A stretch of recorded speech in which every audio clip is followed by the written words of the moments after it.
नमस्कार, स्वागत है आपका। आप देख रहे हैं प्राइम टीवी। मैं कीर्ति लेकर हाजिर हूं प्राइम डिबेट। कोरोना ने एक बार फिर से देश को जकड़ना शुरू कर दिया है। महाराष्ट्र समेत कई राज्यों में कोरोना तेजी से पैर पसार रहा है, जिसके चलते सरकारें लॉकडाउन का सहारा ले रही हैं। वहीं प्रधानमंत्री नरेंद्र मोदी बुधवार यानी कल मुख्यमंत्रियों से बात करेंगे। बड़ी बात यह है कि उत्तर प्रदेश में भी लॉकडाउन की सुगबुगाहट तेज हो गई है। लोगों की लापरवाही टीकाकरण पर भारी पड़ रही है। देखिए इस पर हमारी पहले ये खास रिपोर्ट, उसके बाद फिर हम आपसे करेंगे अपनी प्राइम डिबेट का आगाज।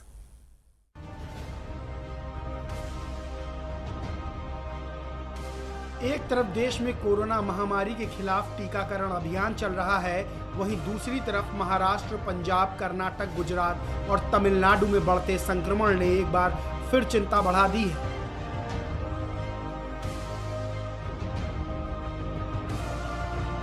%78 से ज्यादा मामले इन्हीं 5 राज्यों से आ रहे हैं। महाराष्ट्र सरकार संक्रमण को देखते हुए फिर सख्ती बरतने की तैयारी कर रही है। पुणे, नागपुर और औरंगाबाद ने नाइट कर्फ्यू लगाया है।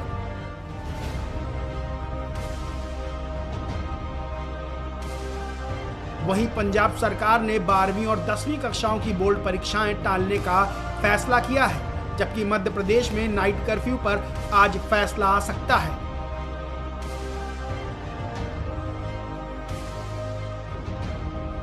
देश में बढ़ते मामलों को देखते हुए प्रधानमंत्री नरेंद्र मोदी बुधवार को मुख्यमंत्रियों के साथ बातचीत करेंगे। स्वास्थ्य मंत्री कह चुके हैं कि कोरोना से बचाव के उपायों के प्रति लापरवाही से ये मामले बढ़ रहे हैं।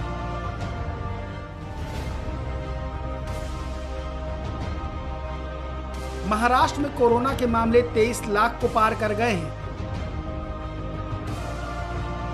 राज्य सरकार ने महामारी को नियंत्रित करने के लिए लॉकडाउन के बजाय 50% सख्त प्रतिबंध लागू किया है। महाराष्ट्र के कुछ शहरों में लॉकडाउन के साथ नाइट कर्फ्यू भी लगाया गया है।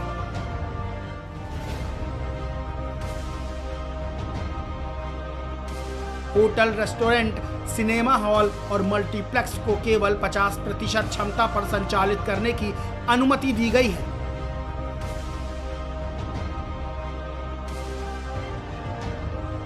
इसके अलावा सभी सामाजिक, धार्मिक, राजनीतिक और सांस्कृतिक समारोहों पर प्रतिबंध लगा दिया गया है। शादियों में लोगों की संख्या 50 और शोक सभाओं में 20 कर दी गई है।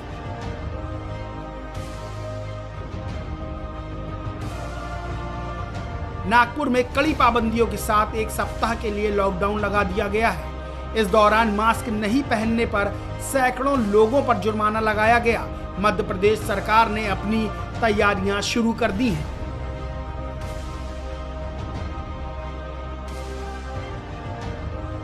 दूसरी तरफ कोरोना के बढ़ते मामलों को देखते हुए यूपी में लॉकडाउन की आशंकाएं गहराने लगी हैं। एक तरफ कोरोना वैक्सीन आने के बाद लोगों ने राहत की सांस ली है, लेकिन जिस तरह की लापरवाही देखने को मिल रही है, उसको देखते हुए इनकार नहीं किया जा सकता कि कोरोना हमारी गलतियों के कारण फिर से अपना प्रकोप ला सकता है।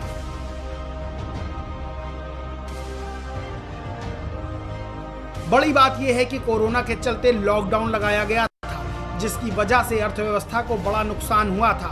चाहे केंद्र सरकार हो या फिर राज्य सरकारें, वो नहीं चाहती कि फिर से जनता पर लॉकडाउन की मार पड़े, लेकिन कोरोना को रोकने का एक कारगर तरीका लॉकडाउन ही है।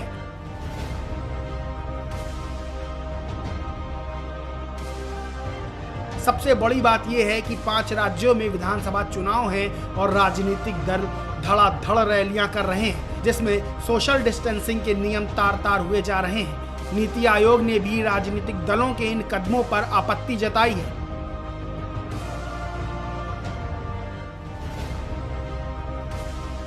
कि कैसे चुनाव में सरकार इतनी मशगूल है कि उसे कोरोना के बढ़ते मामलों का अंदाजा ही नहीं है।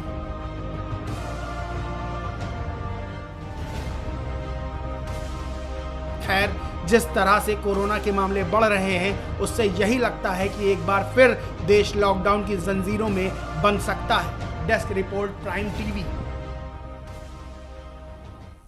तो आज हम बात करेंगे कोरोना की, लॉकडाउन की, क्योंकि कोरोना एक बार फिर से डराने लगा है।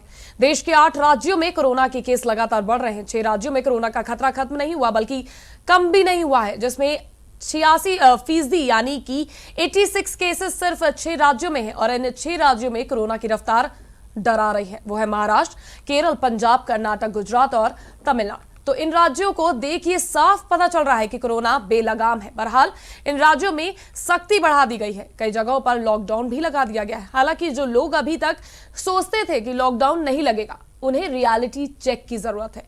इसलिए प्राइम डिबेट में आज बड़ा सवाल, क्या फिर से लगेगा लॉकडाउन और बेकाबू क्यों होने लगा है कोरोना, इसी पर आज मैं चर्चा करूंगी। और प्राइम डिबेट का आगाज करते हुए आज हमारे साथ हमारे पैनलिस्ट मौजूद हैं। बीजेपी से नेत्री शबनम पांडे जी स्काइप से जुड़ेंगी, साथ ही साथ सपा के नेता हमारे साथ इस वक्त जुड़ चुके हैं विवेक पांडे, और डॉक्टर आशीष त्रिपाठी हमारे साथ जुड़े हुए हैं, आदर्श त्रिपाठी जी हमारे साथ जुड़े हुए हैं, माफ कीजिएगा। तो आदर्श जी से मैं सबसे पहले शुरुआत करती हूं और मैं आपसे ये जानना चाहूंगी, जो महाराष्ट्र में हो रहा है, जिस तरह से लगातार कोरोना के केसेस बढ़ते जा रहे हैं और महाराष्ट्र में किया जा रहा है कि कई इलाकों में कंप्लीट लॉकडाउन का, इस तरह से जो लॉकडाउन कभी भी कहीं भी लगाए जा सकते हैं, या फिर मैं आपसे ये जानना चाहूंगी क्या कंप्लीट नेशन लॉकडाउन की भी नौबत आ सकती है?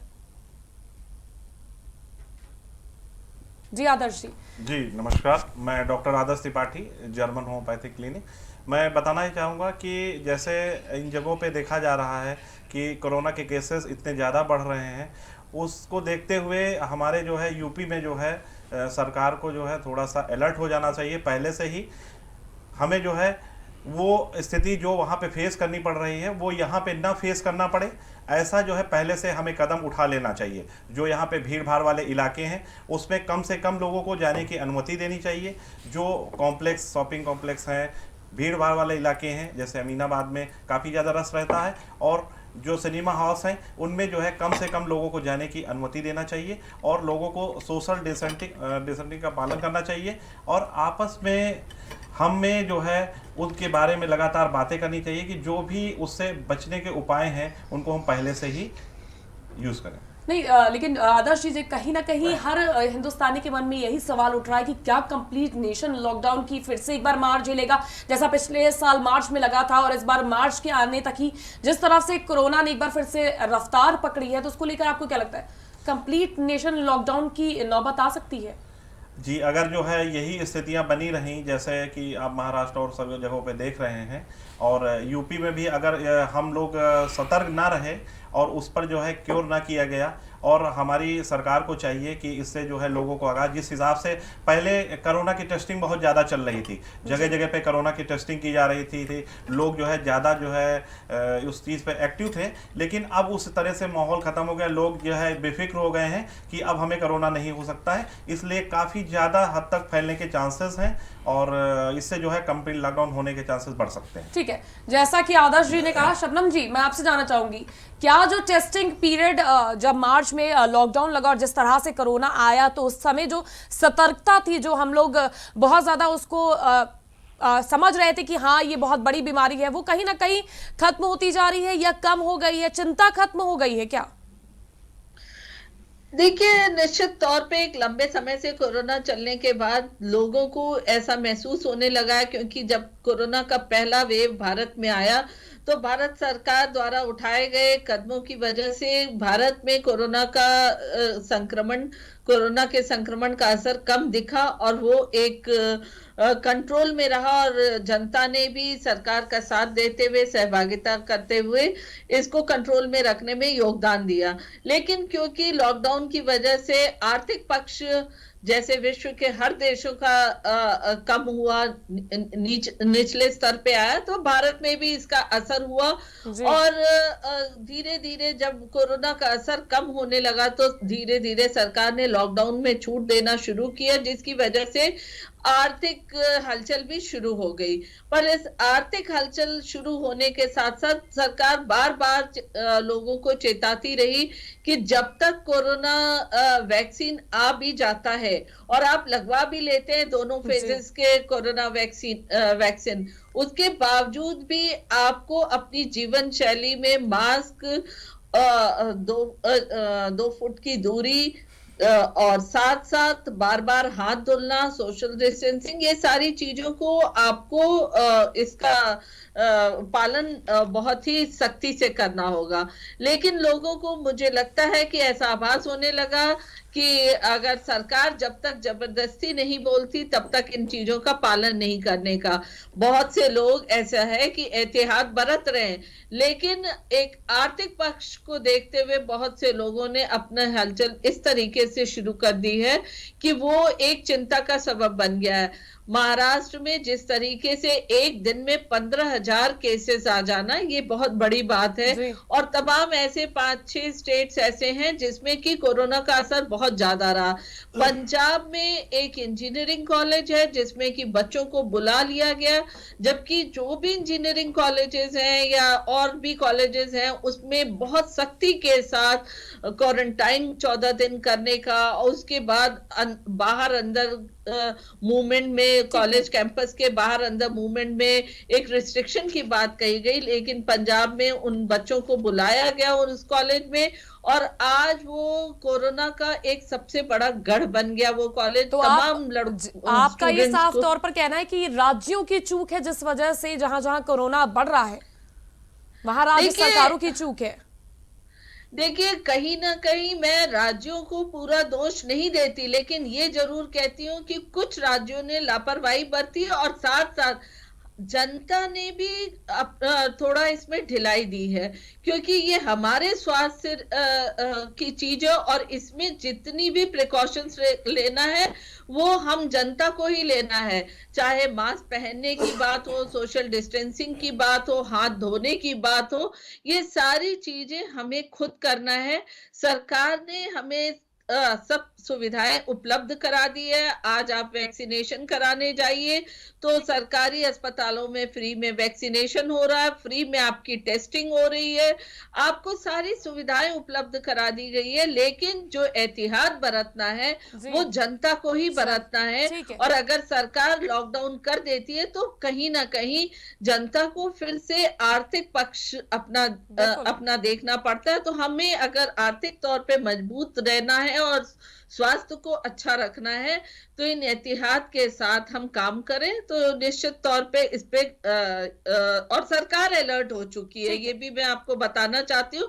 उत्तर प्रदेश सरकार ने तमाम प्लेटफॉर्म पे इस बात को मुख्यमंत्री जी ने कहा और तमाम मंत्री कह रहे हैं कि आप एहतियात बरतिए, सरकार पूरी तरीके से आपको सारी सुविधाएं दे रही है। वैक्सीनेशन बहुत तेजी से करिए, क्योंकि वैक्सीनेशन एक उपाय है। और मैं आपको एक बात और बोलना चाहूंगी कि सोमवार को उत्तर प्रदेश में एक दिन के अंदर 30,29,369 लाख जो है कोविड के टीके लगाए गए, जो कि एक बहुत बड़ा ये, और 3.5 करोड़ लोगों को टीके लग चुके हैं देश में। ठीक है, देश में लगे हैं 134 करोड़ की आबादी है। लेकिन शबनम जी, ठीक है, मैं विवेक जी आपसे जानना चाहूंगी कि आपको क्या लगता है कि क्या जनता को सतर्क होने की, हालांकि जरूरत हर इंसान को अपने स्तर पर सतर्क होने की है, और जो सोशल डिस्टेंसिंग कह लीजिए या फिर आप मास्क की अनिवार्यता कह लीजिए, ये बहुत जरूरी है और इसे हमें ही ध्यान रखना होगा। लेकिन चूक कहां हो रही है? जो केसेस बढ़ रहे हैं, क्योंकि लॉकडाउन हुआ हो तो मार जो झेलता है वो आम आदमी ही झेलता है, तो चूक कहां आती है? इस मंच को सबसे पहले मैं धन्यवाद देते हुए, आज पहली बार शबनम जी की एक बात से मैं सहमत हूं कि थोड़ा इसमें जनता को भी अपनी सहभागिता और जिम्मेदारी का अनुभव करना बहुत ज़रूरी है। समाजवादी पार्टी शुरू से देखिए, जब कोविड शुरू हुआ था, आपको याद ही होगा कि एक कार्यक्रम हुआ था 24 फरवरी को अहमदाबाद में, नमस्ते ट्रंप का रोड शो, जिसमें लाखों लोगों को प्रायोजित तरीके से बुलाया गया था सिर्फ इसलिए कि राजनीतिक वर्चस्व और राजनीतिक रसूख की पराकाष्ठा सबके सामने दिखाई जा सके। एक व्यक्ति विशेष को क्योंकि प्रभावित करना था, व्यक्ति विशेष से जुड़ी राजनीति को प्रभावित करना था। अब जो सबसे ज्वलंत मुद्दा हमारे सामने है कि जिस प्रकार से राज्यों में बढ़ रहा है कोरोना। देखिए, कोरोना जब आया था, मुझे आज भी याद है कि यही समय था जब आसार शुरू हो चुके थे, हवाएं बदल रही थी, लेकिन हमारे देश के राजनेता और राजनीतिज्ञ जो थे उस समय भी नमस्ते ट्रंप और इस तरह के कार्यक्रमों में काफी व्यस्त थे। उस समय भी जब कोरोना आ रहा था, जब चरमोत्कर्षा इसकी शुरू हुई। आज भी अगर आप देखेंगी तो मुझे लगता है 1 या 2 दिन से छोड़ करके जो राजनीतिक कार्यक्रम इनके सुनाई दे रहे हैं, मुख्यमंत्रियों से संवाद वगैरह, ये बंगाल चुनाव में व्यस्त है। क्योंकि देखिए, मैं इसको राजनीतिक इसलिए बना रहा हूं, और बना नहीं रहा हूं, दिखाऊंगा, क्योंकि ये देश के सामने है। किसी भी भीड़ में आप देख लीजिए जिस तरह से चुनाव की रैलियां हो रही हैं, बिहार के चुनाव हुए, हैदराबाद में जब अमित शाह जी का रोड शो हुआ, मेरी समझ में सिर्फ एक बात नहीं आती है, जब भाजपा को राजनीति करनी होती है तब कोविड का ना कोई महामारी अधिनियम लागू होता है, ना ही कोरोना होता है, और ना ही उस जनता के ऊपर कोई जान का खतरा होता है जिसको वो भीड़ बना के अपने समर्थकों को खड़ा कर लेते हैं। मैं आ रहा हूं, उस मुद्दे पे आ रहा हूं, लेकिन ये तो लागू आप पर भी होता है ना, जिस तरह से बिल्कुल होता है, बिल्कुल होता है, बिल्कुल होता है, बिल्कुल होता है। मैं आ रहा हूं, सुन लीजिए। अब देखिए, मैं आज आपको टोक नहीं रहा हूं, आज आप मेरी भी बात सुन लीजिए। मेरा सिर्फ एक निवेदन ये है, आप जिस कोरोना को छोड़ करके आगे हम बढ़ रहे हैं, देखिए जब सरकार ने निर्देश जारी किए तो हमने, विपक्ष ने, सबने एक सुर में सरकार के साथ सहयोग करने का और हर तरह से उनके निर्देशों का पालन किया। पूरा देश कोविड जैसी महामारी में सरकार के साथ खड़ा था। मेरा सवाल यह है, हम कोरोना के इस ज्वलंत विषय पे बात कर रहे हैं, आप उन किसानों को तो कम से कम समझा करके घर भेज देते पहले, जो आज भी वहां बैठे हुए हैं, जो कि 100 दिन, मुझे लगता है 100 क्या 200 दिन हो जाएंगे तो भी किसान वहीं जमे रहेंगे। मेरा सबसे पहले निवेदन आपसे यह है कि उन किसानों को जाके समझा के घर भेज दीजिए, वरना यह महामारी अगर उस भीड़ में चली गई ना तो एक भी किसान शायद घर नहीं जा पाएगा। ठीक है। और दूसरी बात, मुझे पता था आप जहां आ रहे हैं, मैं उस बात को समझ रहा हूं। कोरोना का स्ट्रेन अब वापस आने लगा है, यह बात अब हम उठा रहे हैं क्योंकि यह बात सामने आ रही है। देखिए बहुत जरूरी है, कोरोना का स्ट्रेन 2 आना, उसी के बीच में एक हंता वायरस सुनाई दिया, एक वायरस और कोई सुनाई दिया। हमें यह नहीं पता है कि वास्तविकता में कोरोना है या खत्म हो चुका था या कोरोना हमेशा से था हमारे बीच में। लेकिन बहुत जरूरी है, जब केस सामने आने लगे तो सारे रैली, सारे अभियान, सारे चुनावों को रोक करके तत्काल प्रभाव से सबसे पहले जन जागरूकता अभियान के साथ वो गलती ना दोहराते हुए, जिन मजदूरों को जाना है जहां पे, उनके लिए तत्काल सुविधाएं उपलब्ध कराते हुए, पिछली गलतियों को न दोहराते हुए, उन गलतियों को सुधार की दिशा में काम करते हुए उन्हीं गलतियों को केवल सुधार लीजिए जो पिछली बार हमने दोहराई नहीं थी। अगर उनको आप नहीं दोहराएंगे तो मेरी मान लीजिए इस बार कोरोना से हर आदमी, हर व्यक्ति, हर इंसान की जान बचाने में हम सभी सहयोगी बन करके आपके साथ खड़े रहेंगे और हम सभी सहयोगी बन करके इस लड़ाई को लड़ लेंगे। लेकिन कहीं ना कहीं विवेक जी, मैं ये कहना चाहूंगी, आप इंडिविजुअली भी तो अपना सहयोग दे सकते हैं ना। सोनू सूद को जरूरत नहीं पड़ी थी लॉकडाउन के समय लोगों की मदद नहीं, मैं आपको एक बात बड़ी जिम्मेदारी से बताऊं, प्रवासी मजदूर जब भी सड़क पे था इस पूरी कोरोना की लड़ाई में, देखिए मैं खुद उस समय मुंबई में था, मैं मुंबई में फंसा हुआ था, मैंने खुद अपनी आंखों से देखा है, बल्कि यहां पैनल में बैठा हर व्यक्ति यह बात जानता है, आपकी आत्मा भी यह बात जानती है कि उस समय समाज का हर वो तबका जो कुछ कर सकता था उन मजदूरों के लिए उसने किया। गांव से अगर मजदूर गुजर रहे थे तो लोगों ने खाना भी खिलाया, उन्हीं गांव वालों ने पानी भी पिलाया, हर व्यक्ति ने जहां तक जिम्मेदारी निर्वहन कर सकता था किया है। लेकिन आप लोग क्या कर रहे हैं? सिर्फ राजनीति? नहीं, बिल्कुल नहीं। हमारे कार्यकर्ता जब खाना खिलाने जा रहे थे तो उनके ऊपर महामारी अधिनियम के धाराओं में मुकदमा दर्ज किया गया। हरदोई आपके सामने है, आपके सामने रायबरेली है, आपके सामने बरेली है, हमारे पीलीभीत के कार्यकर्ता, आप तो आगरा पे आगरा एक्सप्रेसवे पे आपको आज भी याद होगा जिस तरीके से समाजवादी कार्यकर्ताओं पे लाठियां तक चल गई थी। ऐसा नहीं है, मेरा सिर्फ ये कहना, जब बात महामारी की हो ना तो बात उपलब्धता को हासिल करने की नहीं होनी चाहिए, उस समय आपको सहयोग की आवश्यकता होती है। आज मैं अपनी एक बात को बड़ी जिम्मेदारी से कहूं, उस समय भी समाजवादी पार्टी ने समर्थन किया था, बसें खड़ी थी, आप चलने देते। अब उम्मीद करता हूं कि आइंदा अगर इस तरह की परिस्थिति सामने आएगी और बसें खड़ी होंगी तो आप चलने देंगे। ठीक है आदर्श जी, मैं आपसे जानूंगी, शब्द जी मैं आती हूं आप पर, मैं इस पर भी चर्चा करना चाहती हूँ। जिस तरह से विवेक जी ने कहा है कि आगे हमें क्या सतर्कता बरतनी चाहिए और किन चीजों पे आना चाहिए, लेकिन आदर्श जी पहले आप बताइए, राजनीति से परे, क्योंकि हर हिंदुस्तानी के मन में सिर्फ यही सवाल है कि जो महाराष्ट्र, केरल, तमिलनाडु, पंजाब, ये सारे जो केसेस फॉलो कर रहे हैं, जिस हिसाब से केसेस लगातार बढ़ रहे हैं, तो सब यही जानना चाहते हैं कि जैसे दिल्ली वाले हैं या बाकी शहर वाले हैं कि अब सरकार हमारी या प्रशासन हमारे लिए क्या करेगा, और जहां जहां केसेस बढ़ेंगे वहीं लॉकडाउन होगा क्या? कंप्लीट लॉकडाउन या नेशन वाइज लॉकडाउन ही करना एक लास्ट ऑप्शन बच जाता है? जी, मैं ये कहना चाहता हूँ कि जैसे कंप्लीट लॉकडाउन हो जाता है तो उससे जो हमारे गरीब भाई लोग होते हैं उनको बहुत ही दिक्कत हो जाती है, क्योंकि वो रोज़, बहुत से ऐसे लोग हैं जो रोज़ खाते हैं, कमाते हैं, लेकिन बहुत से ऐसे लोग हैं ये सोचते हैं कि सरकार ही जब वो कुछ एक्शन लेगी तब हम अलर्ट होंगे। लेकिन मेरा कहने का मतलब है कि वहाँ की स्थितियों को देखते हुए, पंजाब, केरल और तमाम जगहों की, महाराष्ट्र की स्थितियों को देखते हुए हमें पहले से ही व्यक्ति विशेष को जो है सतर्क हो जाना चाहिए। हमें जो है वो सोशल डिस्टेंसिंग, मास्क का प्रयोग, प्लस हाथ साफ करना, जो भी उससे प्रिकॉशन हो सकते हैं, भीड़ भाड़ इलाकों में नहीं जाना, इसको पहले से ही हम अपनी हैबिट में उतार लें ताकि कम से कम जो है इससे इफेक्टेड हो सके। और किसी हम सरकार या किसी के उसमें ना आए कि हम जब वो करेंगे तब हम उस चीज़ को एक्शन में आएगी तब हम उसको यूज़ करेंगे या ऐसा वैसा रहेगा। ठीक है शबनम जी, मैं अब आपसे जानना चाहूंगी, मैंने जैसा सवाल आदर्श जी से पूछा है वही सेम आपके लिए भी है कि क्या बाकी शहरों वाले जो हैं अब वो ये सोच में बैठे हुए हैं कि हमारी सरकारें, हमारा प्रशासन हमारे लिए क्या करने वाला है, किस तरह से एक्शन लेने वाला है, क्योंकि कहीं ना कहीं सेकेंड स्टेज की बात हो रही थी, सेकेंड फेज में कोरोना वापस आएगा, एक तरह से लोग इतने सतर्क हो गए, फिर ढिलाई दी गई, उसके बाद फिर से जो कोरोना का स्ट्रेन वापस आ रहा है तो लोगों के मन में फिर से डर है, लेकिन लॉकडाउन नहीं है, तो क्या नाइट कर्फ्यू लगाया जा रहा है, तो क्या नाइट कर्फ्यू से चीजें हल हो जाएंगी?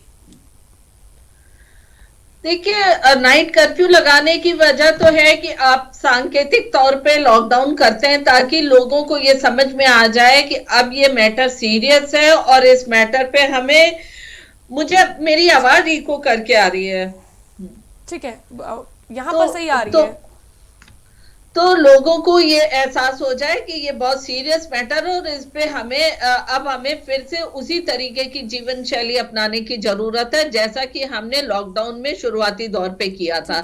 अब मैं जरा सपा के साथी का भी जवाब देना चाहती हूँ। मुझे समझ में नहीं आता कि विपक्ष हमेशा सरकार के किए हुए कामों की हमेशा आरोप ही क्यों लगाता है।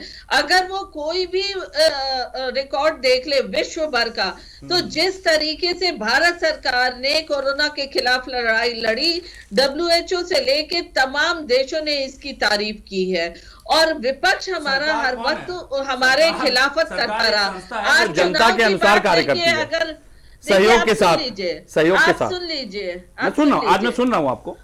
तो और दूसरा, चुनाव में अगर या हमारी पार्टी कोई राजनीतिक हलचल करती है तो उस पर ये आरोप लगाते हैं, ये पंचायत रैली करते हैं या कांग्रेस करती है तो उस पर किसी तरीके के आरोप नहीं होते हैं।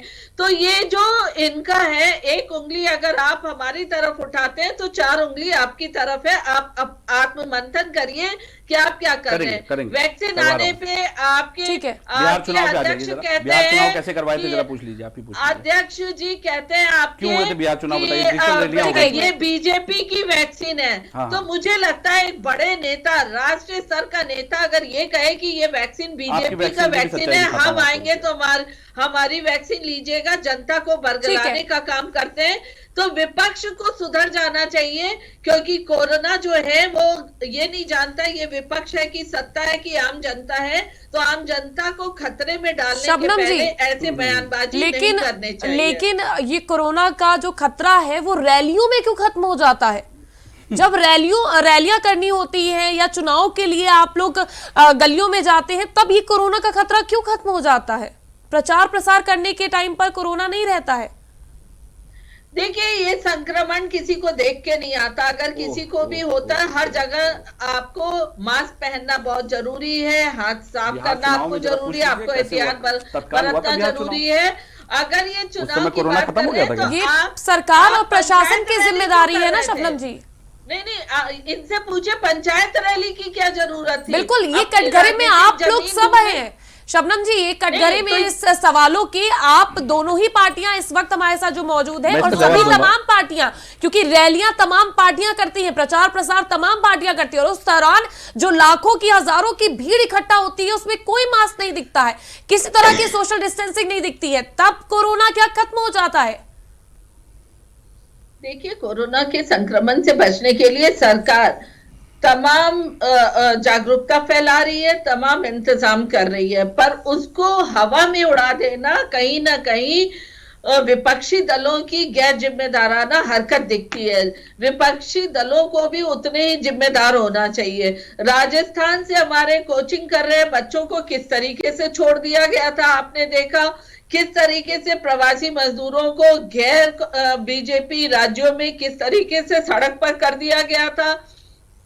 उस वक्त ये बीजेपी राज्यों में भी शबनम जी हमने देखा था हाल क्या हुआ था, हमने अपने यूपी में भी हाल देखा था। अच्छा, बस इतना बता दीजिए, बसें क्यों नहीं चलने दी थी? एक सवाल पूछ लीजिए, आप ही पूछिए। प्रवासी मजदूर किसी और राज्य से आ रहे थे, वो बार बार यही कह रहे थे बस हम यूपी बॉर्डर तक आ जाएं। और वो यूपी बॉर्डर पे जिस तरीके से सरकार ने उन्हें हाथों हाथ लिया, उनके खाते में धन भेजा, धनराशि भेजा, उन्हें खाद्य पदार्थ दिया, उनको उनके गृह जनपद तक पहुंचाया इस तरह, और साथ साथ उनके गृह जनपद पे ही उनको रोजगार का प्रबंध भी किया।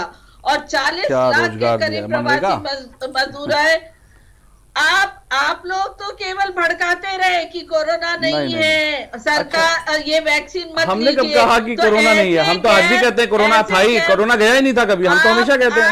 आप सुन लीजिए, पुरानी रिकॉर्डिंग सुन लीजिए। ये इस एक खबर को आप दिखा सकते हैं तो दिखा दीजिए।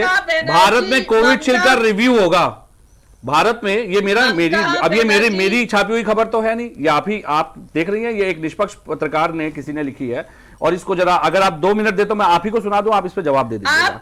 आप दे दीजिएगा। आप विदेशों के वैक्सीन पे बात करिए। नहीं, मैं भारत की सीरम इंस्टीट्यूट के बनाए वैक्सीन की बात कर रहा हूं। भारत के सीरम इंस्टीट्यूट के बनाई हुई वैक्सीन की बात कर रहा हूं। मैं आपको भेज दूंगा, मैं कीर्ति जी आपको दे दूंगा, आप इसको दे दीजिए। जितनी मजबूती से आप बस इसको कीर्ति जी इनसे ये सवाल पूछ लीजिए जो मैं आपके सामने रख रहा हूँ। उंगली मत उठाइए। आज मैं कोई झगड़े के मूड में नहीं, आप बस इसी का सवाल आप इनसे पूछ लीजिए। ये भारत की सीरम वैक्सीन का रिव्यू किया जा रहा है, क्योंकि इस वैक्सीन के लगने के बाद कई देशों में शिकायतें आई हैं कि खून के थक्के जम रहे हैं, और ये भारत में कई लोग को लग चुकी है। ठीक है, वो सब चीजें मैं बिल्कुल मान रही हूँ, लेकिन विवेक जी भी आप सुन लीजिए, वहां पे नहीं, ठीक है, देखिए अगर हम वैक्सीन पर हम वैक्सीन की वजह नहीं है, WHO ने इसको भी सफाई दिया। विवेक जी, लेकिन वैक्सीन पर उंगली उठाना तो आप डायरेक्टली अपने वैज्ञानिकों पर उंगली नहीं उठा रहा हूं। मेरा सिर्फ ये कहना है, जब तक वैक्सीन का ट्रायल पूरी तरह सक्सेस नहीं हो जाता, आप एक्सपेरिमेंट लोगों की जान के साथ खिलवाड़ करके मत करिए। एक्सपेरिमेंट कैसे? 4 फेज अच्छा, ये होने के बाद रन करती है। तो ये खबर आप ही पढ़ के बता दीजिए ना, मैं तो नहीं पढ़ा रहा ना, मैं तो बोल रहा हूँ, मैं तो आपसे पूछ रहा हूँ कि इसकी ऑथेंटिसिटी आप बताइए देश को। मैं तो कह रहा हूँ इस तरह की खबरें आती है तो आप खंडन क्यों नहीं करते? ऐसा तो है नहीं कि आपका प्रेस रिव्यू डिपार्टमेंट काम नहीं करता है, आपका काम है ना ये देश के सामने इसको खंडन करना। मैं तो नहीं कह रहा। आप बताइए एक सवाल का जवाब लेकिन मैं आपसे आज लेना चाहता हूं। आप बड़ी विनम्रता पूर्वक मैं आज आपसे पूछूंगा, एक सवाल का जवाब दे दीजिए। यही मैं जवाब ऑक्सीमीटर सुन लीजिए, सवाल तो सुन लीजिए। ऑक्सीमीटर और थर्मामीटर 5 गुना दामों में खरीदे गए, इसको तो आप स्वीकार करेंगे ना? ठीक, उसके बाद सुन लीजिए, आगे सुन तो लीजिए, सवाल सुन लीजिए 2800 रुपए के बदले 9500 रुपए में पीपीई किट खरीदी गई थी। ये आपके भाजपा के ही विधायक के लगाए आरोप थे। अब मुझे बस इसका एक जवाब ये चाहिए कीर्ति जी आपसे भी, कितने अधिकारियों पे या भ्रष्टाचारियों पे जो एसआईटी गठित की गई थी, कितने ब्यूरोक्रेट्स के ऊपर इस घोटाले को लेते हुए कार्रवाई की गई? क्योंकि कोरोना तो गया नहीं है, कोरोना का संकट फिर सामने है। क्या आप फिर इन्हीं भ्रष्ट अधिकारियों को जिम्मेदारी देंगे कोरोना से लड़ने के लिए पीपीई किट खरीदने का या पूरे संसाधनों को फिर से जुटाने का? नोडल अफसर इनके 1500-1700 रुपए का एक समय के नाश्ता कर गए हैं, पता है आपको इन घोटालों का? आप मुझे बस इतना बता दीजिए, जो एसआईटी रिपोर्ट आपने बनाई थी पीपीई किट घोटाले से जुड़ी हुई, उसमें कितने जिम्मेदार अधिकारियों पे कार्रवाई की गई? आप मुझे इसका जवाब दीजिए। सरकारी कर्मचारियों के भत्ते काटे गए और सरकारी कर्मचारियों ने भत्ते कटवाए क्योंकि देश के सामने एक महामारी का संकट था, लेकिन आपके संरक्षण में जिन अधिकारियों ने ये भ्रष्टाचार किया, कितने अधिकारियों पे जिम्मेदारी तय हुई, ये बात बताइए आप प्रदेश को। देखिए, कहीं ना कहीं ये विपक्ष से सहयोग मांगना तो दूर की बात है, मतलब ये स्वीकार नहीं करेंगे घोटाला हुआ, दूर की बात है, ये घोटाला भी नहीं हुआ, ये कहने का मतलब इनका।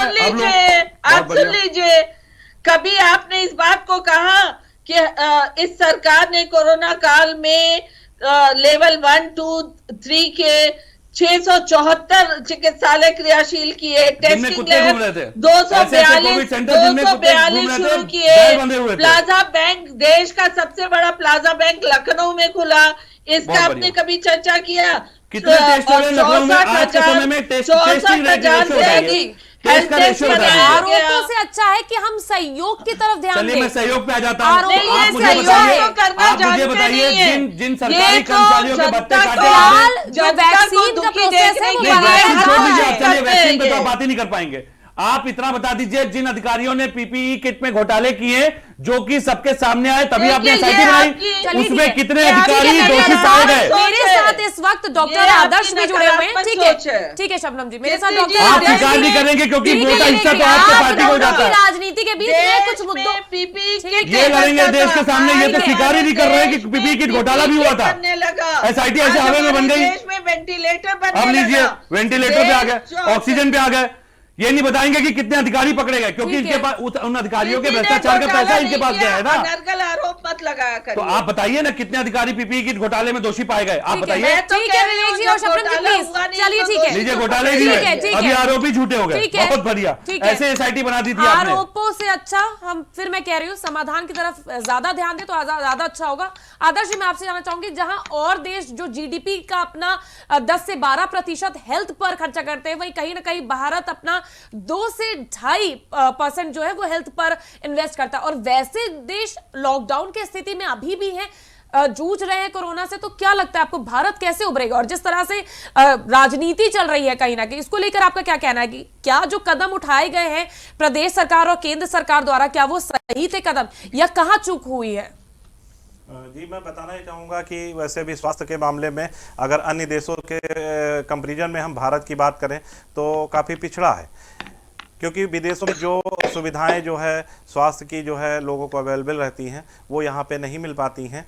यहाँ पे जो भी 2% 2.5% खर्चा किया जा रहा है, सरकार जो अपने जो है यहाँ के लोगों पे खर्चा कर रही है, उसको देखते हुए अगर जो है वो यहाँ की अर्थव्यवस्था डिस्टर्ब होगी, अगर दोबारा लॉकडाउन की स्थितियाँ आती हैं तो यहाँ पे जो सबसे निचले तल वाला जो आदमी है वो भूखों से, अपने कामों से काफ़ी जो है छूट जाएंगे, तो वो बहुत ही ज़्यादा दुखी हो जाएगा, जिससे यहाँ की जीडीपी तो छोड़िए, यहाँ पे जो है त्राही त्राही बचने की भी संभावनाएं आ सकती हैं। बिल्कुल। शबनम जी, क्या लगता है जो दूसरे जगहों पे जो लॉकडाउन लग रहा है, जो स्थिति पैदा हुई है, महाराष्ट्र के कई इलाकों में लॉकडाउन लग गया है, लेकिन कहीं ना कहीं उसका असर प्रदेश में भी पड़ता है, क्योंकि होली का त्योहार आ रहा है, रंग हमारे यहाँ पे विदेशों तक जाते हैं और दूसरे देशों में भी जाते हैं, जो सप्लाई चेन है, तो एक कड़ी जुड़ती है पूरी सप्लाई चेन, तो कहीं ना कहीं कारोबारियों पर भी इसका बड़ा असर पड़ता है। तो इससे कैसे सरकार उभरेगी? किस तरह के कदम उठाने वाली सरकार की दूसरे जहां पे लॉकडाउन लगे हुए हैं उसका असर हमारे ऊपर ना पड़े? देखिए प्रीति जी, अभी आपने एक आंकड़े दिए जिसमें बताया कि अन्य जो विकसित देश हैं वो अपने स्वास्थ्य सेवाओं में बहुत ज्यादा अपने जीडीपी का खर्च करती है और भारत बहुत कम। लेकिन उसके बावजूद भारत की सरकार ने जिस तरीके का एहतियात और जिस तरीके का प्रबंधन किया, कोरोना के मामले में अगर देखा जाए तो उन देशों की आबादी के रेशियो में हमारे देश की आबादी इतनी बड़ी होते हुए भी हमने कोरोना के रोकथाम में एक बड़ा कदम उठाया, जिसका WHO ने भी सराहना की। और अगर अर्थव्यवस्था की दृष्टि से देखें तो जो विकसित देश हैं उनकी अर्थव्यवस्था हमसे कहीं ज्यादा बिगड़ी है। हमारी और चीन की अर्थव्यवस्था में गिरावट आई है निश्चित तौर पे वैश्विक महामारी की वजह से, सदी की सबसे बड़ी वैश्विक महामारी और मंदी होने की वजह से, लेकिन हम उनके अनुपात में बहुत कम नुकसान में रहे। लेकिन अब अगर लॉकडाउन फिर से होता है और फिर से इस तरह की व्यवस्था, तो निश्चित तौर पे आर्थिक तौर पे फिर से उस पे आर्थिक दृष्टि से देखा जाए तो उस पर एक फिर से कुठाराघात होगा। लेकिन जनता के स्वास्थ्य को देखते हुए ये अनिवार्य है, जिन राज्यों में लॉकडाउन किया जा रहा है, चाहे वो बीजेपी शासित नहीं भी हो, लेकिन इस जगह पे मुझे राजनीति नहीं करना, क्योंकि हम आम जनता से जुड़े लोग हैं और आम जनता के स्वास्थ्य को देखना, उनकी जिंदगी को देखना प्राथमिकता होनी चाहिए। तो मैं कहती हूँ कि उन्होंने अगर लॉकडाउन किया है तो निश्चित तौर पे अच्छा किया है, क्योंकि सारे एहतियात बरतने चाहिए। पर आर्थिक तौर पे अगर चोट पहुंचती है आम जनता को तो उसकी भी व्यवस्था उन राज्य सरकारों को करनी पड़ेगी। लेकिन क्या आखिरी समाधान लॉकडाउन ही बच जाता है? क्योंकि हमें कहीं ना कहीं अभी लोगों को सतर्क कर देना बहुत जरूरी है कि जिस तरह से महाराष्ट्र, केरल, तमिलनाडु और बाकी जो देश 6 राज्य हैं जो इससे प्रभावित हुए हैं और किस तरह से केसेस जो है वो सडनली बढ़े हैं, तो कहीं ना कहीं उत्तर प्रदेश में भी हम लोग को लोगों को सतर्क कर देना चाहिए। विधानसभा चुनाव नजदीक है, प्रचार प्रसार जरूरी है, लेकिन कहीं ना कहीं हमें भी सतर्क होने की जरूरत है।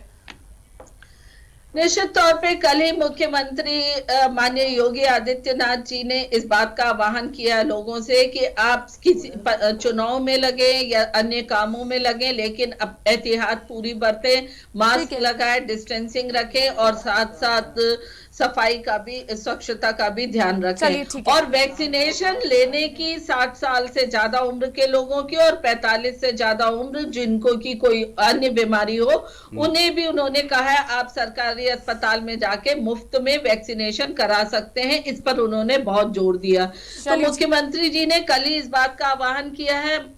उम्मीद करते हैं कि जनता इसकी बारीकी समझ सके, संवेदनशीलता के साथ वो अपने स्वास्थ्य का ध्यान रखें। विवेक जी, कहीं ना कहीं तो आप सरकार को थोड़ा तो अच्छा कहेंगे कि जिस तरह से लॉकडाउन के समय उन्होंने तुरंत बिना टाइम गंवाए, जो पिछले साल मार्च में उन्होंने लॉकडाउन की घोषणा कर दी थी, टाइम गंवाए बिना ही मुझे लगता है विपक्ष के एक मंत्री थे जो कि इनको फरवरी से ही चेताने जगाने का प्रयास कर रहे थे।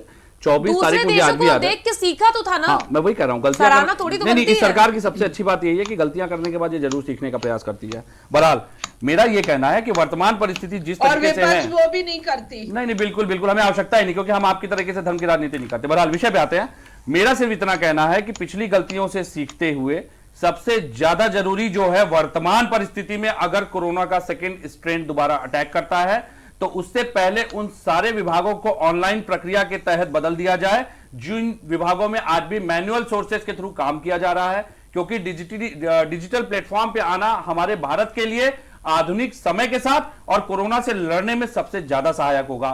दूसरी बात पे भी मैं आ रहा हूं, मेरी बात सुन लीजिए। दूसरा, ईमानदारी से इस सरकार से अगर सेकेंड स्ट्रेन आता है तो मैं एक बात की विश्वसनीयता चाहता हूं, जो कि ये मुझे लगता है कि देकर जाएंगी, कि पिछली बार जिस तरह से पीपीई की घोटाले आने के बाद इनके भारत समाचार के एक बहुत ही ईमानदार पत्रकार जो ब्रिजेश मिश्रा जी हैं, उनकी बहन प्रज्ञा मिश्रा, फतेहपुर में जिस तरह से पत्रकार के ऊपर कार्रवाई की गई, आप पत्रकारों को निष्पक्ष रूप से काम करने दीजिएगा ताकि वो जो आईना दिखाएं वो आपके और हमारे सहयोग के साथ वो अपनी जिम्मेदारियों का निर्वहन करते हैं, जिससे कि समस्याएं जब सामने आती है ना तो उनके समाधान में आसानी हो जाती है, उन समस्याओं पे क्रियान्वयन आसान हो जाता है, क्योंकि सरकार एक ऐसी व्यवस्था है जहां पे निचले स्तर का अधिकारी अपने नीचे पनप रहे भ्रष्टाचार को सामने नहीं आता। पहली बात तो दूसरे चैनल की ब्रांडिंग यहाँ पर ब्रांडिंग में नहीं कर रहा, मेरा तो उनसे कोई वही नहीं है, लेकिन मेरा ये कहना है पत्रकारों को इस तरह की महामारी में प्रभावित न किया जाए। यहाँ मत लीजिए, ठीक है। दूसरा, देखिए कहीं ना कहीं ये जिस तरीके से पत्रकार से व्यवहार इनके राष्ट्रीय अध्यक्ष और इनके कार्यकर्ता करते हैं, कभी आप कहते हैं हमारे व्यवहार नहीं है, कभी आप कहते हैं हमारे व्यवहार है। मैं फिलहाल पत्रकारों पर ना जाते हुए कि क्या किस तरह का बर्ताव हो रहा है, आप पारदर्शिता रखिएगा, किसी भी तरह के घोटाले इस बार ना हो पाए, जमीनी स्तर पे लोगों को सुविधाएं मिल पाए, हर गली में हर मोहल्ले में आप टीकाकरण के साथ टेस्टिंग सेंटर खुलवाइए सबसे पहले। देखिए विवेक जी, ये डिबेट करने का मेरा मकसद हर बार ये होता है कि जो संवेदनशील मुद्दे हैं, ठीक है शबनम जी, तो मैं बताते रहा हूँ, हर गली हर मोहल्ले में हर वार्ड में टेस्टिंग सेंटर खुलवाइए सबसे पहले। आज लखनऊ में टेस्टिंग नहीं हो रहे हैं, चीजों पर डिबेट लेने का मतलब ये नहीं है। विवेक जी और शबनम जी प्लीज, मेरे इन मुद्दों पर डिबेट लेने का मतलब ये नहीं कि मैं राजनीति को हवा दूं, मेरा इन पर डिबेट लेने का मतलब ये होता है कि कहीं ना कहीं मैं लोगों को सतर्क कर सकूं अपने जरिए और आपकी बातों से वो ये समझ सके कि हाँ कोरोना वापस आ सकता है और हमें सतर्क होने की जरूरत है। इस पे राजनीति के बगैर हम बात करें। मैं सहभागिता देते हुए सुझाव दे रहा हूं कि आप सुनेंगे नहीं, आप सबसे पहले, अब लीजिए सपा से चाहिए इनको सुझाव, आप सबसे पहले अभी भी कह रहा हूं गली में मोहल्ले में टेस्टिंग करवाइए। हमें नहीं पता कि हमारे इस समय परिवेश में प्रदेश में कोरोना का क्या स्ट्रेंथ है, क्योंकि टेस्टिंग तो देखिए नहीं हो रही है, या आप भी बखूबी जानते हैं टेस्टिंग इस समय कहीं नहीं हो रहे हैं। आप अस्पताल की बात करिए, आप रेलवे स्टेशन की बात करिए, आप एयरपोर्ट की बात करिए, टेस्टिंग रेयर केसेस में होते हैं जब आपका टेम्परेचर अगर एक सर्टेन उस पर आता है। लेकिन मेरा मानना है आप टेस्टिंग उस लेवल पे आने की, आप टेस्टिंग हर गली मोहल्ले में कराइए ना, अनर्गल जो लोग घूम रहे हैं उनको जागरूक करिए ना। आदर्श जी, मेरा सवाल आपसे है कि क्या लगता है, हमारे 10,000 लोगों पर एक डॉक्टर वर्क करता है और इस स्थिति में आपको लगता है कि कोरोना की जो वैक्सीन है वो हम कितनी जल्दी से जल्दी लोगों तक पहुंचा पाएंगे? क्या लगता है सरकार को कौन सा वो कदम उठाना चाहिए कि हम जल्द से जल्द जो हमारी 130 करोड़ की आबादी है उसको वैक्सीन उस तक पहुंचा सके? जी, मैं कहना चाहूँगा जैसे 10,000 लोगों पे एक डॉक्टर की अवेलेबिलिटी है, तो उससे कहना चाहूँगा जो वैक्सीनेशन जैसे हो रहा है प्रोसेस, तो इसको जो है इंडिया में सरकार को जो है और जो है तेज़ी से कार्य करना चाहिए। और मैं यहाँ पे एक चीज़ सरकार के बारे में कहना चाहूँगा कि जैसे सरकार ने जो है बाहर विदेशों में जो है एक्सपोर्ट कर रहा है, ठीक है, तो पहले जो है यहाँ के लोग जो नागरिक हैं यहाँ के लोगों को वैक्सीन की बहुत ही रिक्वायरमेंट है। पहले आप अपने देश के लोगों को सेव करिए, बाद में बाहर के जो लोग हैं उनको वैक्सीन एक्सपोर्ट करिए। एक्सपोर्ट करने के लिए कोई मना नहीं कर रहा है, लेकिन यहाँ के जैसे अभी तक 60 साल के लोगों को लगाया जा सकता है, फिर 45, फिर उसके बाद लास्ट में जो युवा लोग हैं उनके लिए होगा। तो थोड़ा सा पहले जैसे यहाँ के लोगों को जो है हर एक बच्चे तक की जो है वैक्सीन का जो है डोज पहुँचे, और ताकि यहाँ के लोगों को सेव किया जा सके और वो अच्छे से जो है वर्क कर सके और इस महामारी से। नहीं, बिल्कुल आदर्श जी, मैं आपकी बात से सहमत हूं कि कहीं ना कहीं, लेकिन मैं ये भी बता दूं कि वैक्सीनेशन के लिए अब ये रास्ते खोल दिए गए हैं। अब प्राइवेट अस्पतालों में भी जाके आप लगवा सकते हैं। 10,000 हॉस्पिटल्स आयुष योजना से भी जुड़े हुए हैं, जिसमें अब वैक्सीन लग सकती है। हालांकि पहली डोज 250 और दूसरी 500 पर फिक्स की हुई है। लेकिन शबनम जी, मैं ये पूछना चाहूंगी कि क्या लगता है, जो आदर्श जी ने बोला कि आप जो दूसरे देशों को जो वैक्सीन प्रोवाइड करवा रहे, क्या आपकी क्षमता उतनी है कि आप पहले अपने भारत के लिए आप उतनी वैक्सीन बना पा रहे हैं? क्या आप क्षमता के अनुसार वो कर रहे हैं? देखिए, सबसे पहली बात बता दूं कि देखिए, वैक्सीन बनाने की क्षमता पे प्रश्न नहीं है। वैक्सीन हम बना पा रहे हैं, पर वैक्सीन लगाने के लिए एक विशेष व्यवस्था की जरूरत है, जिस व्यवस्था को सरकार ने ज्यादा से ज्यादा देश में किया है, जिसमें सरकारी और प्राइवेट हॉस्पिटल दोनों को इन्वॉल्व किया है। लेकिन हमारा प्रोडक्शन बहुत ज्यादा है, तो हम उस जो ज्यादा प्रोडक्शन वाले वैक्सीन है हो रहे हैं, उनको हम उन देशों में भी भेज रहे हैं। कुछ देशों में 150 देशों में हमने भेजा है, जिसमें कुछ देशों को मुफ्त में किया है और कुछ में हमने उनसे चार्जेस लिए हैं। और हमारा देश वासुदेव कुटुंबकम की नीति पे चलता है, तो इसको भी हमें ध्यान रखने की जरूरत है कि अगर एक्स्ट्रा वैक्सीन की प्रोडक्शन हो रहा है जिसको कि हम उस समय अपने देश में नहीं इस्तेमाल कर सकते, तो हमें अन्य देशों की भी मदद करनी चाहिए। तीसरी बात कि ये बार बार कह रहे हैं डिजिटल करने की, आज उन्हें देखना चाहिए कि जो 1 रुपए भेजने का प्रधानमंत्री कहते थे और 15 रुपए पहुंचता था, आज हम डीबीटी से 100% भेजने वाले। जो 70 सालों में तमाम राजनीतिक दलों ने उत्तर प्रदेश में राज करा और 12 मेडिकल कॉलेज खोला, हमने 30 मेडिकल कॉलेज खोला। कोविड से लड़ेंगे, टेस्ट हो ही नहीं रहे, कोविड से लड़ेंगे, मेडिकल कॉलेज खुलवा रहे हैं। बात कहाँ हो रही है, कहाँ चलेगा? लगता है आप मुझे बस एक सवाल का जवाब दे दीजिए, इसी एक सवाल पे मैं चुप हो जाऊंगा। आप बस इतना बताइए, कोविड में लड़ने वाले कोविड योद्धा जो डॉक्टर थे और जो पुलिसकर्मी थे, जिन्होंने फ्रंट लाइन पे आकर के सबसे ज्यादा लड़ाई लड़ी इस कोविड में, जिन्होंने समाज में सबसे ज्यादा योगदान दिया, पुलिस कर्मियों के लिए 50 लाख रुपए बीमा का प्रावधान था यदि कोविड से मृत्यु होती है। बड़ी जिम्मेदारी से आप भाजपा की आधिकारिक प्रवक्ता हैं, बस इतना जवाब दे दीजिए, कितने पुलिस कर्मियों को मृत्यु के बाद उनके परिवारों को इस बीमा राशि को दिया गया है? और इतना और बता दूं मैं आपको, सुन लीजिए, आप मेरी बात सुन लीजिए। आपने अभी डिजिटल इंडिया की बात की ना मुझसे, आज भी आपके उत्तर प्रदेश पुलिस की प्रक्रिया ऑनलाइन नहीं है मैडम, आप सुन लीजिए। आप मुझे डिजिटल इंडिया मत बताइए, मैं भी होमवर्क करके उसके बाद ही बात करता हूँ। अच्छा, बस इतना पूछ लीजिए कितने लोगों को बीमा राशि मिली है? मेरी बात समझिए, कोरोना को लेकर बात हो रही है। कैसे लड़ेगा कोई कोरोना से, आप मुझे बताइए। आदमी अपनी जान गंवा बैठा, उसका परिवार आज असहाय बैठा हुआ है। 50 लाख की बीमा राशि आपने डिक्लेयर की थी, उनको बोलिए शांत रहे ना, सुने ना, आप हिम्मत हो तो सुने। 50 लाख रुपए की बीमा राशि आपने मृत्यु के समय पे घोषणा की थी, किस परिवार को 50 लाख रुपए की राशि मिली, बस इतना बताइए। किस दुनिया में सोए में आपको मालूम ही नहीं है कुछ कि क्या डिजिटल है और क्या नहीं, तो बताइए ना कितने लोग को परिवार, आप क्या हुआ है? ठीक है, मैं आप दोनों से आग्रह करूंगी, डिजिटल क्या हुआ, क्या नहीं, कोरोना का नया स्ट्रेन आ रहा है, मैं तो कह रहा हूं ना, तरफ बढ़ने पर मैं तो कह रहा हूं जमीनी स्तर पे जो कोरोना योद्धा है, जिन्होंने फ्रंट लाइन भूमिका निभाई है, उनको मोटिवेट करने की जरूरत है, उनको उत्साहित करने की जरूरत है। अगर वो नहीं होते, मैं इसीलिए तो कह रहा हूं, मेरी बात तो सुनिए। आप मुझे बताइए, जिन लोगों ने जान गंवा दी अपनी, उसमें कितने पुलिसकर्मी थे जिनके परिवार वालों को उस 50 लाख रुपए की बीमा राशि दी गई है? मुझे इसका जवाब दे दीजिए आप। एक आदमी फ्रंट लाइन पे रह के अपनी जान गंवा रहा है और उसके परिवार वालों को असहाय छोड़ दिया गया है, उसकी लड़ाई कौन लड़ेगा? क्यों नहीं आवाज उठाते आप उसके लिए? गलत आरोप मतलब डॉक्टर मरे चाहे पुलिस, सबसे ज्यादा जान गंवाई है इन लोगों ने।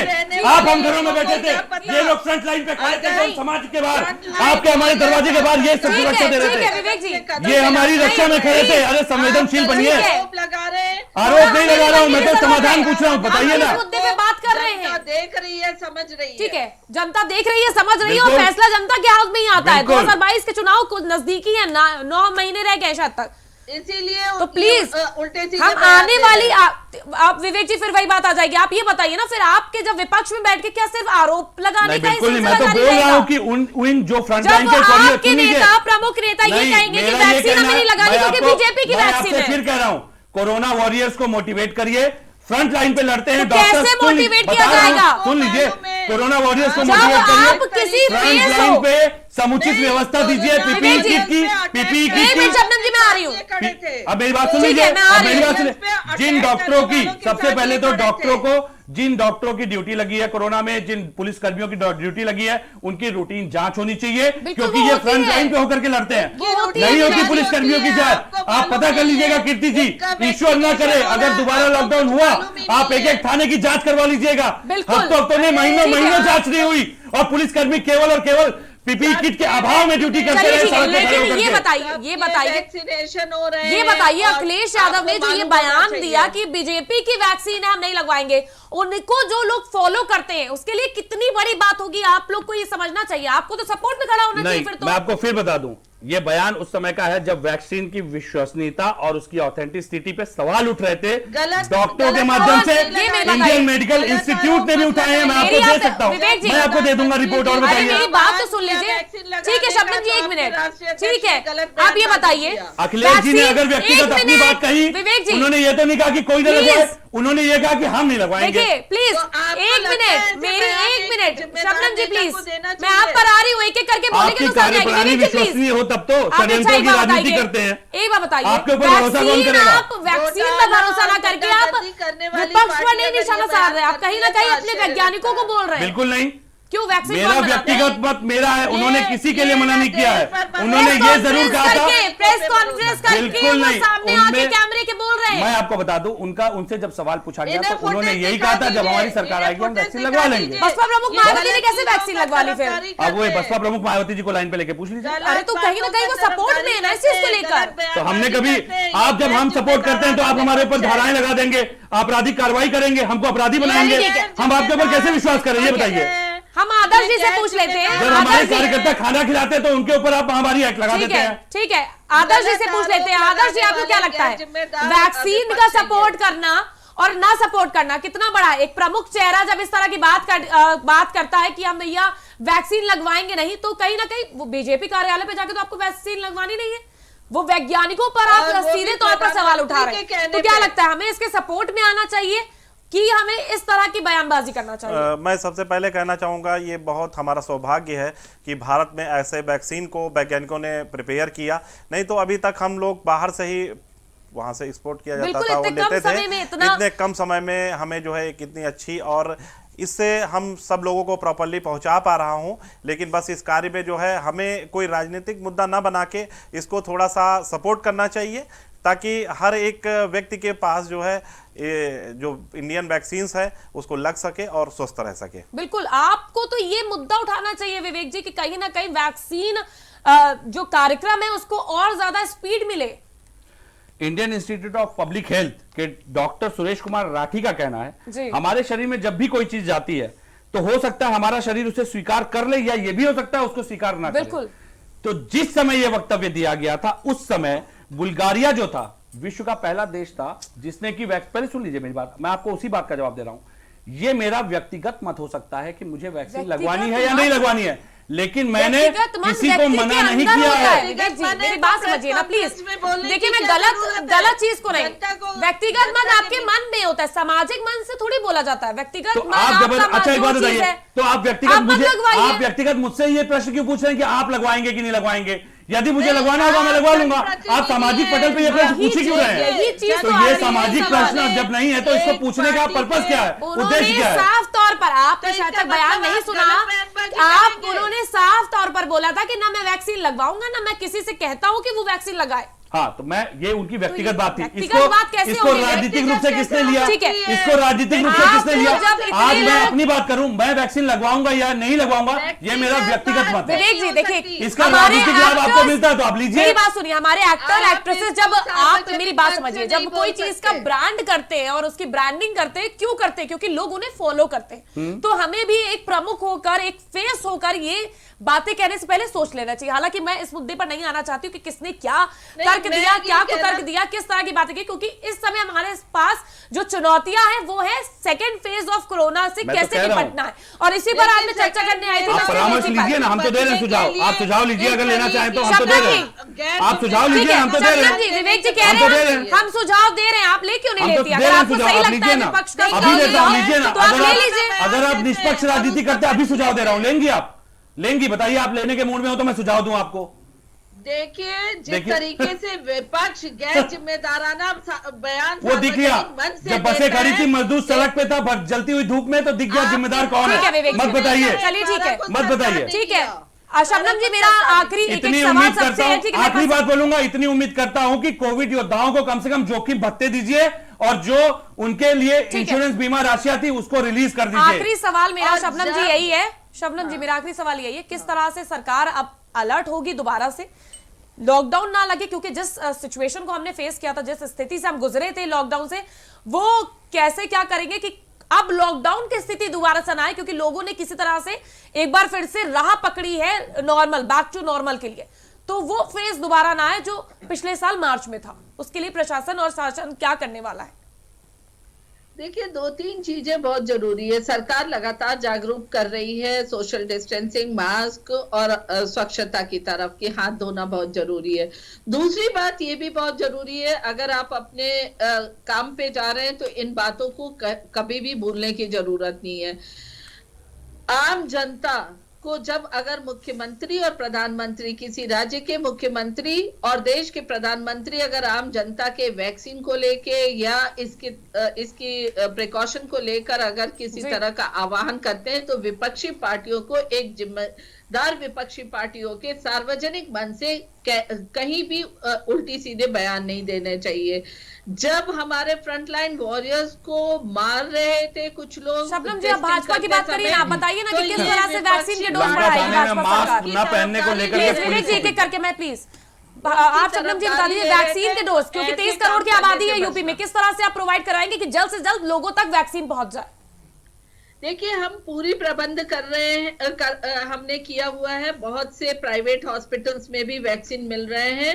60 साल और 45 साल से ऊपर वाले दो कैटेगरी के लोगों का वैक्सीन लग रहा है, 45 साल से ऊपर वालों का। तो जनता से ये निवेदन है कि किसी भी तरीके के बरगलाने में ना आके वो वैक्सीन ले। वैक्सीन सुरक्षित है। WHO ने साफ तौर पे कह दिया है, ब्लड क्लॉटिंग जो विदेशों में हो रहा है वो वैक्सीन से नहीं हो रहा है। और हमारे देश के वैक्सीन पे कहीं भी कोई प्रश्न चिन्ह नहीं है, तमाम लोगों ने लिया है। और अगर आपको किसी तरह का रिएक्शन होता तो निश्चित तौर पे हमारे प्रधानमंत्री वैक्सीन के पक्ष में नहीं बोलते। हमारे वैज्ञानिकों ने बहुत एहतियात के साथ वैक्सीन का इजाद किया है। हाँ, निश्चित तौर पे कोरोना वॉरियर्स के लिए हम दोबारा बहस की ओर नहीं बढ़ते, प्लीज हम दोबारा बहस की ओर नहीं बढ़ना चाहते विवेक जी। अच्छा, ठीक है, नहीं रख सकते, ठीक है, पर हम लोग उनके साथ हैं, फ्रंटलाइन वॉरियर्स के। ठीक है विवेक जी, आप बता दीजिए अच्छा कि विपक्ष क्या भूमिका निभाने वाला है, किस तरह से मददगार आप क्या करने वाले हैं? अगर सरकार सकारात्मक रूप से सबको लेकर के चलना चाहे तो हमने पिछली बार भी विपक्ष में रहकर भी सरकार का सहयोग करने का पूरा प्रयास किया था। अगर ये राजनीतिक द्वंद्व और विद्वेष में न जाए तो ईश्वर न करे कि इस तरह की दोबारा परिस्थितियां आए। हम तो अभी भी कह रहे हैं कि हर गली मोहल्ले में आप टेस्टिंग सेंटर खुलवाइए। सबसे पहले उत्तर प्रदेश में टेस्ट नहीं हो रहे हैं, आपको हमें नहीं पता कि आज हमारे बीच में कोरोना का रेशियो है या नहीं है, अगर है तो किस स्तर पे है, पहली चीज। दूसरी चीज, जिन फ्रंटलाइन वॉरियर्स की ये बात कर रहे हैं, चाहे वो डॉक्टर हो, चाहे पुलिसकर्मी हो, चाहे वो पिछले स्तर के दूसरे विभागों के लोग हो, चाहे विद्युत कर्मी हो, चाहे जल निगम, हर वो विभाग जो कि फ्रंट लाइन पे रह करके आवश्यक सेवाएं दे रहा है, उसको अलग से जोखिम भत्ते दीजिए। मैं उसी पे आ रहा हूं, विपक्ष की भूमिका। हाँ, तो विपक्ष देगा ना, आपको सुझाव तो देगा ही ना। हम उसमें पूरी तरह सहमति दे रहे हैं कि अगर आप उनको जोखिम भत्ते देते हैं। रैलियों में, साइकिल रैली में मुझे मास्क दिखेंगे आप? बिल्कुल दिखेंगे, क्यों नहीं दिखेंगे? पक्का? अगर टेस्टिंग होगी तो मास्क दिखेंगे, बिल्कुल दिखेंगे। टेस्टिंग होगी तो मास्क दिखेंगे, वरना नहीं दिखेंगे। नहीं तो ये बताएं तो कोरोना है कि नहीं है? ये तो बता रहे कि कोरोना से जीत लिया इन्होंने, ये दावा तो इन्हीं का है ना। अगर कोरोना से जीत लिए तो मास्क की आवश्यकता नहीं है, ये दावा तो इनके मुख्यमंत्री कितनी बार कर चुके डिबेट हैं। करने की नौबत तभी आई है जब कोरोना के केसेस बढ़ रहे हैं। अभी आपके सामने कीर्ति जी बड़ी जिम्मेदारी से पूरी डिबेट को सुन लीजिएगा, इन्होंने तो ये भी रिफ्यूज कर दिया कि पीपीई किट घोटाला ही नहीं हुआ उत्तर प्रदेश में। फिर आप कहां जा रही हैं? मैंने फिर पूछा, मैंने विपक्ष मैं तो कह रहा हूं आप टेस्टिंग करवाइए। अगर आपको आपके दिए गए दिशा निर्देशों का, सरकार के दिए दिशा निर्देशों का पालन ना हो तो बताइए, लेकिन फिर जिम्मेदारी से कहता हूं कोरोना योद्धाओं को मोटिवेट करने की आवश्यकता है, उनको जोखिम भरते दीजिए। ठीक है, ठीक है। पैसे मत वसूलिए, पैसे अपने केवल भाजपा के खातों में मत रखिए पीएम केयर फंड की तरह। वो पैसा उन लोग को दीजिए जिन लोगों के लिए योग्य है, जो उस पैसे के योग्य हो। विपक्ष दोनों की भूमिका पे नजर रखेंगे कि किस तरह से आप लोग, क्या सिर्फ मन से बोलने की बात है या फिर आप वाकई में उतरते हैं? ठीक है, मजदूरों को खाना खिलाते समय आप कार्रवाई नहीं करेंगे, बिल्कुल हम देखेंगे भी। इसी के साथ हम ये चाहते ही नहीं है, खैर मैं ये चाहती ही नहीं हूं पर्सनली कि वो नौबत आए और दोबारा से हमें वो फेस देखना पड़े। मैं आखिरी सवाल, ठीक है विवेक जी, मेरा आखिरी सवाल डॉक्टर आदर्श से लेने का मकसद सिर्फ ये था कि लोगों तक ये बात जा सके, राजनीति से हटके। ठीक है, प्लीज शबनम जी, मेरे पास समय कमी है, प्लीज। मेरा आखिरी सवाल आदर्श जी से इसलिए था क्योंकि आप लोग अपनी बातों खत्म करते हुए एक किसी एंड पर आऊं और मैं उनसे जान सकूं कि क्या वाकई रियलिटी है। क्योंकि जिस तरह से नवंबर तक 12 लाख केसेस आ रहे थे, उसके बाद 15,000 पे आए तो लोगों ने कहीं ये समझ लिया कि भैया कोरोना खत्म हो गया है, लेकिन वो नहीं हुआ। वैक्सीन भी आ गई तो कहीं ना कहीं लोग बिल्कुल ही एकदम ही नॉर्मल हो गए। तो मैं डॉक्टर जी आपसे जानना चाहूंगी, आदर्श प्लीज, विवेक जी मेरा आखिरी सवाल आदर्श जी से है, मैं आदर्श जी आपसे जानना चाहूंगी, आपको क्या लगता है किस तरह से आप हमारी जनता को ये बताना चाहते हैं कि कोरोना जैसी भयावह बीमारी से बचने के लिए कहीं ना कहीं क्या उन्हें करना चाहिए, क्या चीजों का एक्शन लेना चाहिए और वैक्सीन जल्द से जल्द देने के लिए क्या प्रोसेस, क्या चीजें करनी जरूरी होंगी? मैं पहले बताना चाहूँगा जैसे कि सारे लोगों को जो है प्रॉपरली वैक्सीन मिल सके, इसको थोड़ा सा जो है हमें जो है सरकार को करना ही चाहिए कि जो टेस्टिंग का प्रोसेस है, हमें जो है ये चाहिए कि जहाँ जहाँ पे जो सस्पेक्टेड लोग लग रहे हैं कि इनको जो है कुछ ना कुछ बीमारी लग रही है, वहाँ पे कुछ सेंटर्स अभी कुछ दिन के लिए खोल देने चाहिए और उनको जो है प्रॉपरली चेकअप कराना चाहिए और चेकअप के द्वारा हमें वो लॉकडाउन की स्थिति ना आए उससे पहले उनको सॉर्ट आउट करके क्वारंटाइन कर लेना चाहिए और इस प्रोसेस को आगे बढ़ाना चाहिए। प्रांतियों के लिए विशेष व्यवस्था करिए क्योंकि छुट्टियां लगने वाली हैं। बिल्कुल बहुत जरूरी है कि हम दोबारा से टेस्टिंग को एक बार फिर से ओपन कर दे सभी लोगों के लिए और ज्यादा ज्यादा टेस्टिंग हो ताकि वैक्सीन और जो भी चीजें हैं वो, हालांकि टेस्टिंग लगातार की जा रही है। मैं ये भी बता दूं कि लगातार आप सरकारी हॉस्पिटल्स में जाके टेस्टिंग करा सकते हैं, लेकिन आपको भी सतर्क होने की बहुत ज्यादा जरूरी है। बहुत बहुत शुक्रिया आप सभी का हमारे साथ इस प्राइम डिबेट का हिस्सा बनने के लिए। तो हमारे साथ ही बीजेपी नेत्री शबनम पांडे, सपा नेता विवेक पांडे, साथ ही साथ डॉक्टर आदर्श त्रिपाठी हमारे साथ जुड़े थे, जिन्होंने हमें बताया कि कोरोना से बचाव क्यों है जरूरी। जैसे कि हम सब जानते हैं कि आपके मन में ये सवाल लगातार उठ रहे थे और मेरा ये डिबेट करने का मकसद सिर्फ यही था कि आपको बताना कि किस तरह से जो तमिलनाडु, पंजाब ये सारे केसेस फॉलो कर रहे हैं, जिस हिसाब से केसेस लगातार बढ़ रहे हैं, तो सब यही जानना चाहते थे कि दिल्ली वाले या बाकी शहरों में क्या अब लॉकडाउन लग सकता है या नेशनल लॉकडाउन लगने की भी क्या स्थिति आ सकती है। लेकिन वो स्थिति ना आए इसके लिए आपको भी सतर्क रहना होगा। सरकार, प्रशासन अपनी सारी कवायदें कर रही है, अपनी तरह से पूरी कोशिश कर रही है, लेकिन आपको भी सतर्क रहने की जरूरत है। मास्क, सोशल डिस्टेंसिंग का जरूर फॉलो करें, कोरोना गया नहीं है और हमें इससे सतर्क रहना चाहिए। फिलहाल के लिए बस इतना ही, हम फिर हाजिर होंगे किसी नए मुद्दे के साथ। तब तक के लिए आप देखते रहिए प्राइम डिबेट।